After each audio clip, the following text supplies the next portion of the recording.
You have a mango tree that is huge, green, and healthy. It looks perfect, but there is one big problem. It never gives you fruit, not one single mango. You wait every year. You water it, you feed it, but all you get is more leaves. If this sounds like your life, you are not alone. Most people think their tree is broken. They think the soil is bad. They think the weather is wrong.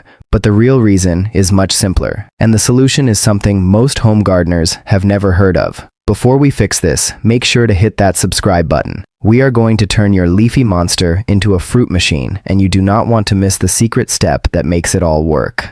Let me tell you about a tree I worked on last year. It was a 10-year-old mango tree. It was tall and beautiful. The owner loved it because it provided great shade, but he was frustrated. He wanted fresh mangoes for his family. For 5 years, that tree produced 0 fruit. 0. Then, we changed just one thing in its care routine. We did not cut it down. We did not move it. We simply changed how the tree thought about growing. The next season, that same tree was covered in flowers. By summer, it was heavy with sweet, juicy mangoes. The transformation was shocking. The leaves stopped taking over, and the fruit took center stage. This is not magic, it is science. And you can do it too. I know exactly how you feel right now. You look at your tree, and you feel confused. Maybe you even feel a little angry. You put in the work. You bought the fertilizer. You watched the videos. You did everything right. Yet, your neighbor's tree, which looks half as healthy, is full of fruit. Your tree just keeps getting bigger and greener. It feels like it is mocking you.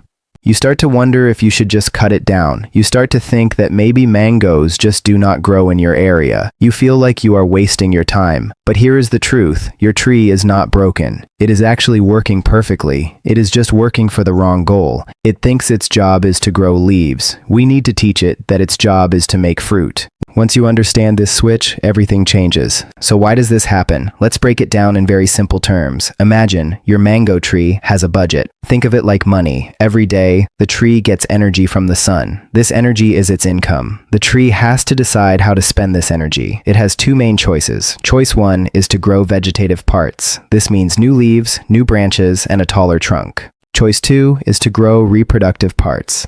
This means flowers and fruit. Here is the key. A young tree, or a very happy tree, will always choose choice 1. It wants to get big. It wants to reach the sun. It wants to spread out. This is natural. In the wild, a tree that does not grow big gets shaded out by other trees. So your tree is programmed to grow leaves. It is safe. It is easy. Making fruit is hard. Fruit takes a lot of energy. It is risky. If the tree makes fruit and a storm comes, it loses that energy. So, unless you force it, the tree will keep choosing leaves. It is stuck in growth mode. It does not know it needs to switch to fruit mode. This is where most people fail. They keep giving the tree more food, they water it more. They think more growth equals more fruit, but more growth just means more leaves. You are feeding the problem. You are giving the tree more money to spend on leaves. To get fruit, you have to stop the leaf growth. You have to create a situation where the tree feels it must reproduce to survive. This is called stress, but not bad stress, good stress, controlled stress. Now let's talk about the solution. There is a specific tool that professional growers use to flip this switch. It is called paclobutrazol. Do not let the long name scare you. It is just a plant hormone regulator. Think of it as a brake pedal for your tree. When you apply it, it tells the tree to stop growing new leaves. It puts the brakes on vegetative growth. When the tree cannot grow leaves, it has extra energy. It has nowhere else to put that energy. So, it switches to making flowers. It is that simple. But using it correctly is very important. If you use it wrong, you can hurt the tree. So, follow these steps carefully. This method works for most mango varieties. It works in hot climates and warm climates. It is universal because it works with the tree's own biology. Step 1 is timing. This is the most critical part. You cannot just spray this whenever you want. You have to wait for the right moment. The best time to apply paclobutrazol is when the tree has finished its last flush of growth. A flush is when the tree pushes out a new set of young red or bronze leaves. Wait until those leaves turn dark green and become mature. They should be stiff and fully expanded. If you apply it while the leaves are still young and soft, it will not work well. It might even damage the new growth. So, look at your tree. Is it actively pushing out new tips? If yes, wait, let those leaves harden off. This usually happens a few months before the natural flowering season. In many places, this is late summer or early autumn. You want to apply it about 2 to 3 months before you expect flowers. This gives the chemical time to work its way through the tree and build up the signal to stop growth. If you miss this window, you will have to wait another year. Patience is key here. Do not rush. Watch the leaves. Dark green means go. Light green or red means wait. Step 2 is preparation. You need to get the tree ready to receive the treatment. Before you apply anything, you need to clean up the area around the base of the tree. Remove any weeds or grass. This ensures that the tree gets all the benefit. Next, look at the canopy. If your tree is very dense, with branches crossing each other, do some light pruning. You do not need to cut off big branches. Just open up the center. Let some light and air into the middle of the tree. This helps the spray reach the inner parts if you are spraying, or it helps the roots breathe if you are pouring. Also, check the soil moisture. The soil should be slightly moist, not soaking wet and not bone dry. If the soil is too dry, the tree is stressed in a bad way. If it is too wet, the roots cannot absorb the treatment properly. Water the tree lightly a day before you plan to apply the product. This primes the roots. It wakes them up. It gets them ready to take in what you are about to give them. Step 3 is the application. There are 2 main ways to use paclobutrazol. One is as a soil drench. The other is as a foliar spray. For home gardeners, the soil drench is often easier and more effective. It lasts longer and is less dependent on weather. To do a soil drench, you need to measure the amount carefully. The dosage depends on the size of your tree. A general rule is to use a small amount for small trees and more for large trees. Always read the label on your specific product, but generally, you mix the powder or liquid with water. Stir it well until it is completely dissolved. Then, pour this mixture evenly around the drip line of the tree. The drip line is the circle on the ground directly under the outermost branches. This is where the active roots are. Do not pour it right against the trunk. The trunk does not absorb it well. Pour it in a ring around the tree. Make sure it soaks into the soil. If the soil is hard, you might need to scratch the surface lightly with a rake first. This helps the water penetrate. Once you pour it, water it in lightly with plain water. This pushes the solution down to the root zone. If you are using a spray, you would coat the leaves thoroughly. But remember, rain can wash spray off. Soil drench is more reliable for beginners. Step 4 is the waiting game. After you apply the treatment, you must change your care routine. This is where most people mess up. You must stop fertilizing. Do not give the tree any nitrogen fertilizer. Nitrogen promotes leaf growth. You just paid to stop leaf growth. If you add nitrogen, you are canceling out the effect. It is like pressing the gas and the brake at the same time. Nothing good happens. So, no green bags of fertilizer, no chicken manure, no compost tea high in nitrogen. Keep the water moderate.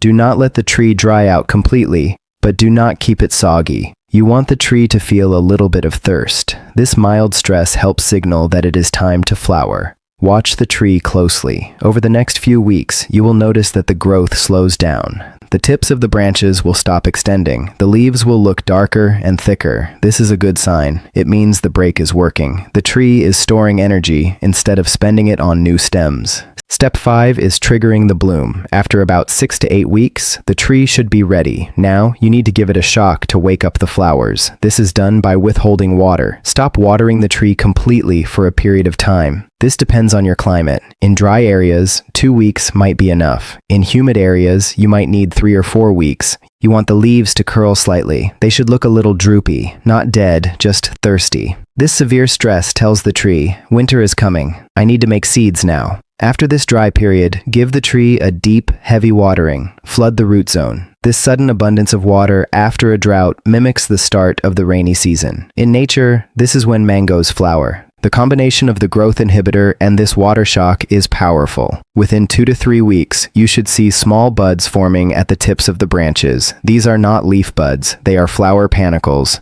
They look like little broccoli heads. Once you see these, you have succeeded. Resume normal watering, but keep the nitrogen low. You can add some potassium and phosphorus now to help the flowers develop into fruit.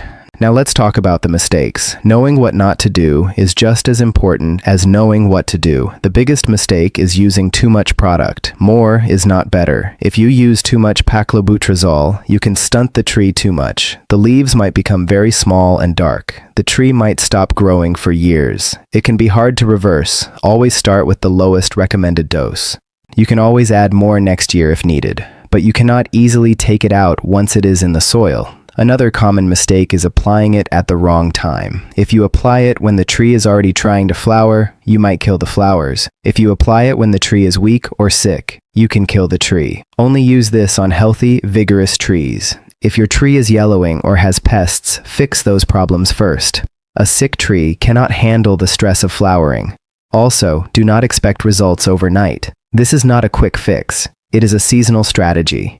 If you apply it today and expect flowers tomorrow, you will be disappointed. It takes time for the hormone levels to change inside the tree. Trust the process. Another mistake is ignoring the environment. Paclobutrazol works best when the tree is also getting enough sunlight. If your tree is in deep shade, it will struggle to flower even with the chemical. Make sure it gets at least 6 to 8 hours of direct sun. Also, temperature matters. Mangoes need a cool period to initiate flowers. If your nights are always hot, flowering might be poor regardless of what you do. The chemical helps, but it cannot change the weather. So, manage your expectations based on your local climate. Finally, do not forget to care for the fruit once it sets. Flowering is only half the battle. Keeping the fruit on the tree is the other half. If you overload the tree with flowers, it might drop them all. You may need to thin out some of the flower clusters. Leave the strongest ones. This ensures the remaining fruit gets enough energy to grow big and sweet. Here's a pro tip that experienced growers use. It is called the ringing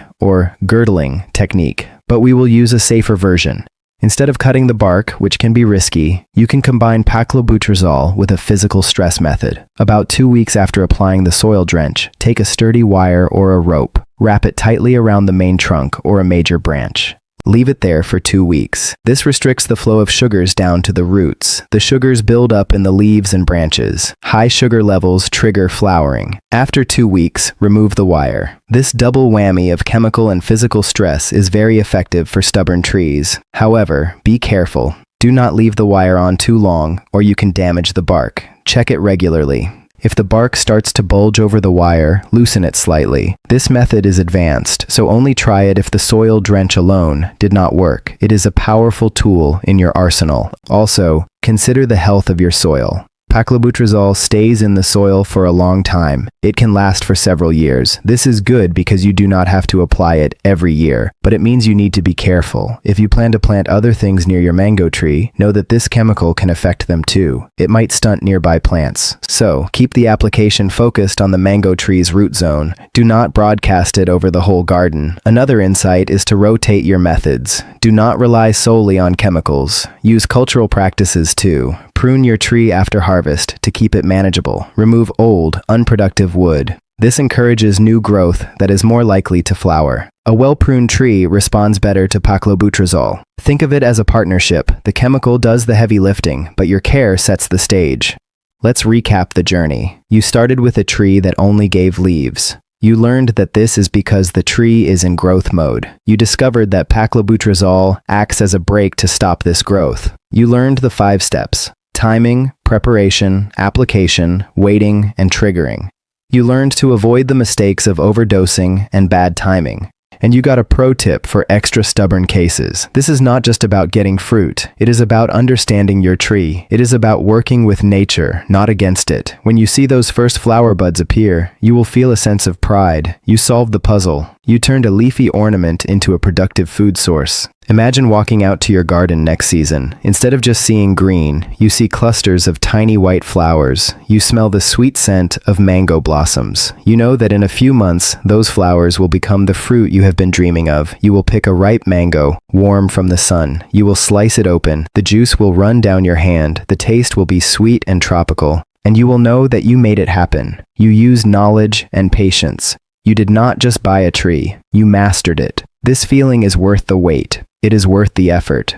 Gardening is a journey of learning. Every tree teaches us something. Your mango tree taught you about balance. It taught you that sometimes less is more. Less water, less nitrogen, less growth can lead to more fruit. It is a lesson that applies to many areas of life. But for now, focus on your tree. Get your supplies ready. Check your calendar. Mark the date for application. Prepare your soil. You are ready. You have the knowledge. Now it is time to take action. Do not let another season pass with just leaves. Take control of your harvest. If you found this guide helpful, please share it with a friend who has a stubborn mango tree. They will thank you. And if you want more tips on growing tropical fruits, pruning techniques, or organic pest control, make sure you are subscribed. We post new videos every week to help you become a better gardener. It is a common problem, and we have a simple, natural solution. Thank you for watching. Go out there and grow something amazing. Your future self, eating that fresh mango, will thank you. Good luck and happy gardening.